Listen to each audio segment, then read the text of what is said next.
provides statewide consulting services to a diverse client base.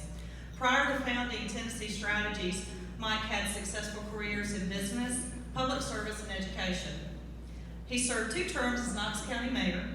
That was from 2002 to 2010, leading a county of nearly 430,000 community members with a budget of over $640 million. During his administration, priorities included education, economic growth, seniors, and more efficient government. Also, Mike served as Director of Admissions and Records and later as Dean of Administrative Affairs with Pellissippi State Technical Community College. Upon achieving his bachelor's degree from Mike earned the University of Tennessee's prestigious Torchbearer Award, which is the highest university award given to students. He holds a master's in education from Auburn. That's where I got tripped up a little bit because I saw Auburn in there. Won't hold that against you. From Auburn. However, he went on and got his doctorate in education from UT. He recovered. He's a native of Cleveland, Tennessee, and graduated from Cleveland High School. Mike received the Vision Award from Technology 2020 and the prestigious Courthouse Award from the National Association of Counties. He also received the Outstanding Service Award from the Disabled American Veterans of East Tennessee and the Military Order of the Purple Heart. He's a 1989 graduate of Leadership Knoxville and has completed Harvard University's mediation program of study. He currently serves as board president for the Safe Harbor Child Advocacy Center of the Smokies. So, without further ado, Mr. Mike Ragsdale.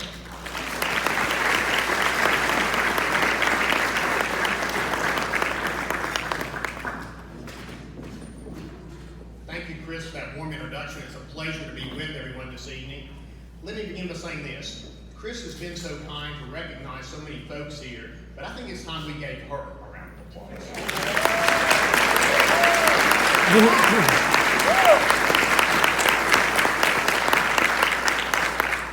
Representative Cathy of Maryland, thank you for your service to our state. We really appreciate what you do. Jimmy Matlock, we appreciate your service as well. I told Jimmy earlier this evening, my 88-year-old mother goes to Matlock Tire, and for her, it's not just to get the car fixed, it's a social outing. So when she goes there, she visits with Jimmy and Tim all morning long. To my wonderful friend, Mayor Akins and Lee, Lenore City is a great place to live, work, play, worship, and raise a family, and thank you for your leadership. And there's one person here today who my path goes back probably further than anybody in the room. He's sitting here at the front table. Brian Hornback. Brian and I campaigned together in 1990 when I was elected to the county commission. He was a member of the Knox County School Board. We've been political friends and allies now. Brian, I guess this is 29 years. Somewhere. If you want an alternative news media that tells it the way it is, look at Brian's blog. So I want to recognize Brian this evening. It's always great to be with you, my friend. How many people remember the comedian George Burns? Anybody remember George Burns? He had this to say about a great speech.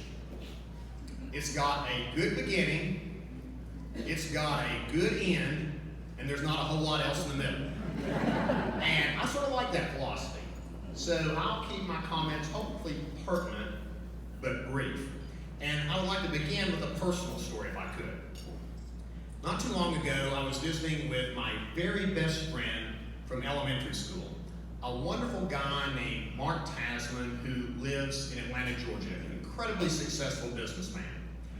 And Mark and I grew up together, went to the University of Tennessee together, and we were talking about folks that we'd gone to high school with in Cleveland, Tennessee. And one of our classmates was a guy named Alan Lacey. Alan had gone on to become the president and CEO of Sears. And this was before Sears sort of went belly up, back when it was a really big deal. And I kept making this big dramatic thing out of it, and I said, Mark, did you ever think that Alan Lacey would be president of Sears? I mean, somebody that we went to high school with in Cleveland, Tennessee would become the president of Sears. And I'll never forget Mark's response. He pushed back in his chair, he looked at me, and he said this. He goes, I don't want to hurt your feelings, but I could have seen Alan Lacey being president of Sears quicker than I could have seen you being Knox County mayor. And it was easy to see why Mark would have thought that. No one in my family had ever been to college before. My mom has a ninth grade education. My dad graduated from high school, but they were intent on their only child was going to go to college, and I'm very grateful for that. And I can remember quite vividly in the fall of 1971 when my dad borrowed the next door neighbor's station wagon and took me and my best friend Mark to the University of Tennessee. What a magnificent experience. The dorm had air conditioning. We didn't have that. At the cafeteria, it was all you could eat. What a great thing. And I thought, I have truly found my niche. Then something strange happened after a couple of days, which verged on tragic. Classes actually started for me. And I'll never forget the first class I went to was Western Civilization in the Humanities Building, taught by a brilliant gentleman, Dr. John Morrow. And he lectured for 50 minutes, and I remember getting up, closing my notebook, walking back to my dorm room. There were no cell phones in those days. Called my dad, collect of course, and said, I can't do this. I said, you and mom need to come pick me up, I can't do it. And my dad told me this. He said, your mom and I think you can do it. He goes, just do the best you can, and don't be afraid to ask for help. Think about that line for a second. Don't be afraid to ask for help. And I wasn't. As you can tell, I'm not very bashful.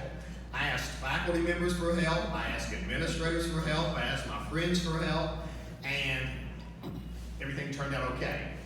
Now think about that line from another perspective. Don't be afraid to ask for help. If you're a child abuse victim, there's several ways you can do it. Some of them aren't so pleasant. Sometimes people will verbally ask for help. Other times we can see it in their body language that they need help. And sometimes their cries for help are very silent ones, but we need to recognize those. After I left the mayor's office, my wife Allison and I moved to Jefferson County in Dandridge. At that point in time, I decided, I've done public service, like many of you, I've served on nonprofit boards, and it was time to sort of kick back and not do that anymore. And then one day, Donna Kester with Safe Harbor of the Smokies asked if I would take a tour of their facility to see what they were doing. Well, I gotta tell you, I was sold immediately. The work they were doing was impressive. And the work that this organization is equally impressive. I actually made some notes to bring up here on these statistics, but somewhere I probably left it at the table or did something with it, so I'm just going to sort of fly off on this, and if I'm too far wrong, Chris, just stand up and wave at me. But think about these statistics. Last year, they saw 360 children, that's almost one a day, who had either been abused or neglected. And child abuse doesn't typically discriminate much between boys and girls. More girls than boys, but a lot of both. The average age of a victim, child abuse victim, is stunning and disturbing, 5 years old.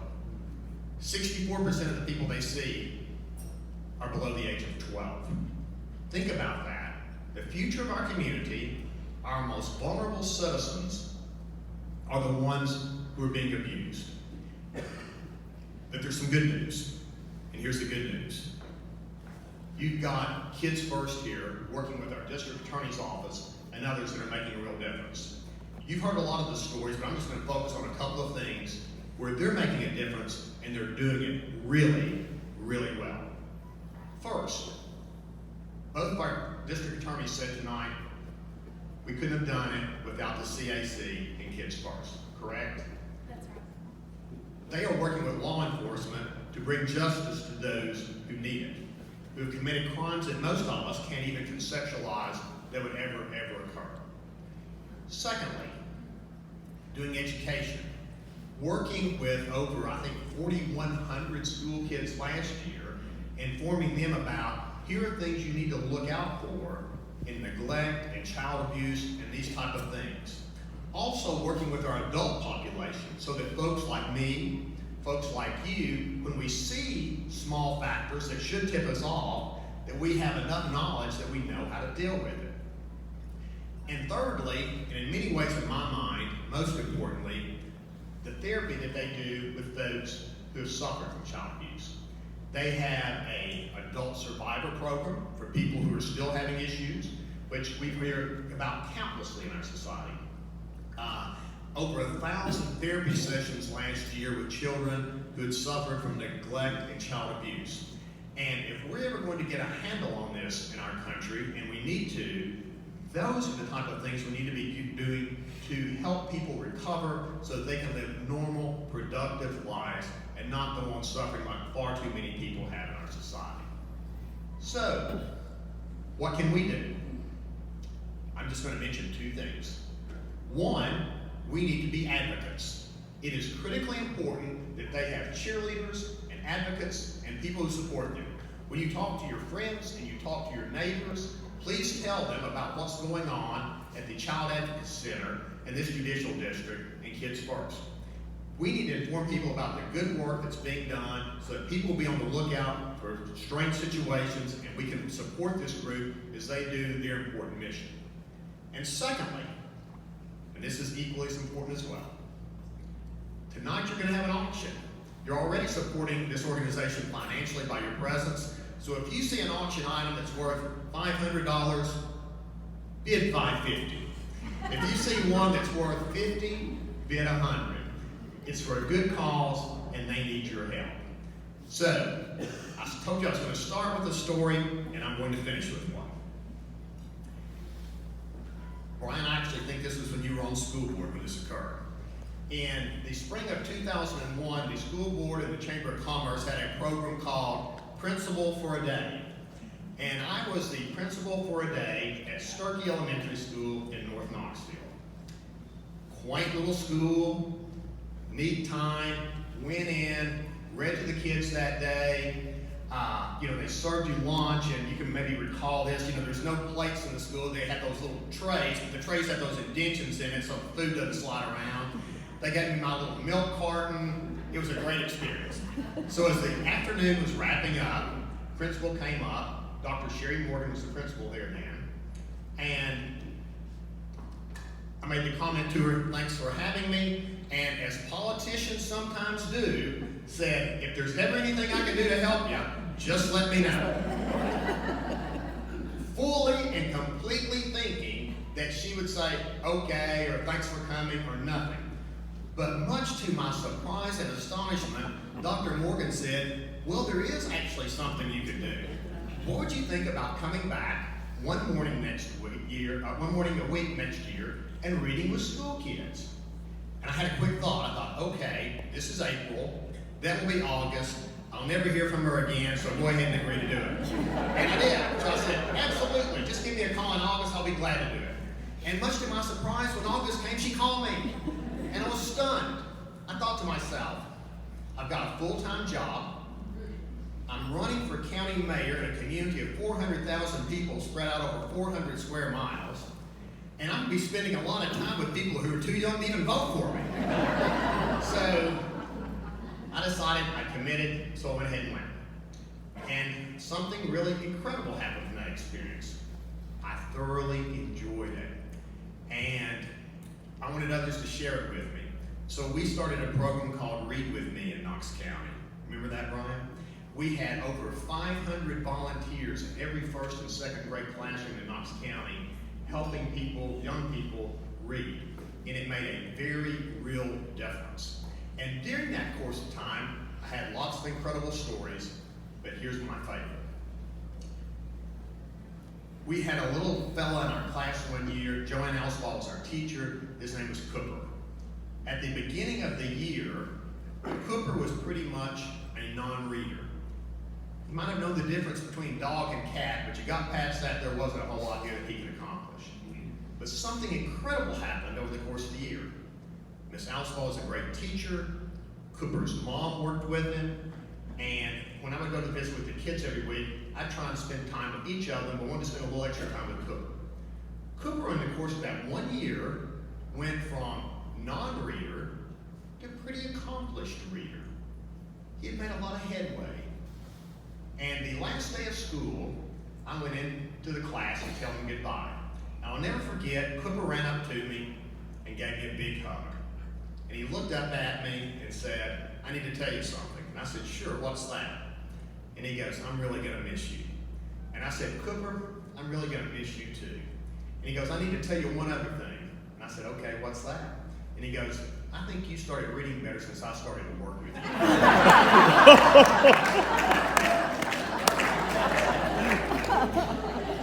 And I've thought about that a lot over the years. And the fact of the matter is, I probably did start reading better since Cooper worked with me. But the point of the story is this.